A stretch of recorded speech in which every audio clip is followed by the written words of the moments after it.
I'm excited to see the change in banks.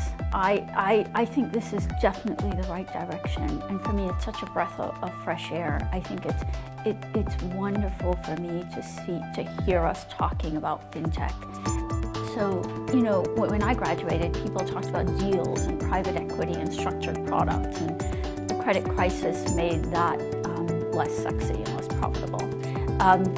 So for us to now talk about making banks more efficient, in the past, even culturally, you referred to those functions as the back office.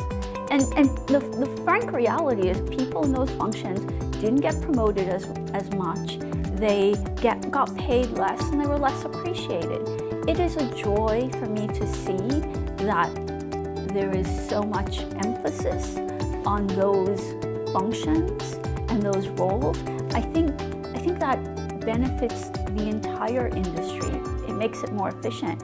So the other day I saw a company that's started by a Barclays exec that's basically an API where all of the functions of a bank are now plugins. And I'm so excited about that. That's absolutely the way to go, where you use the best service for payments or the best service for margining or whatever, and you build out an efficient back end, and then you can layer on the deal making that you know how to do.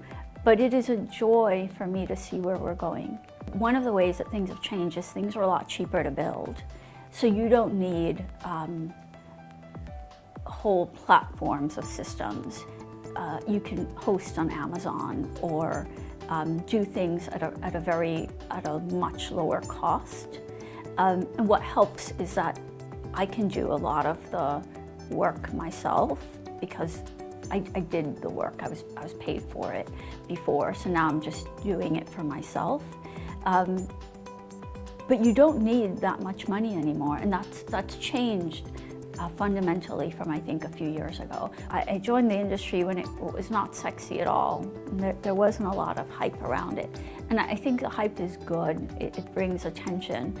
But I worry that there's a bubble, and a lot of the value, there is a bubble, and the valuations will come down.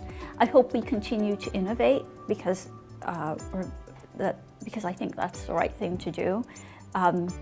But I worry that students join fintech without thinking about what's truly right for your life.